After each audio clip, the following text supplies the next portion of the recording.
Kumusta na ang iyong pag-ibig? Nagkasabay sa crisis ng panahon. Bumaba ang halaga ng piso. Di kaya'y sumabay rin ang pag-ibig mo. Dati-rati,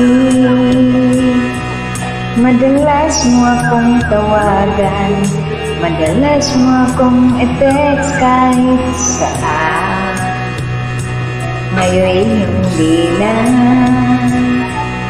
Alam mo, miss na miss kita. Lagi kitang kinukontak, ngunit lubat ka. Lubat na ba ang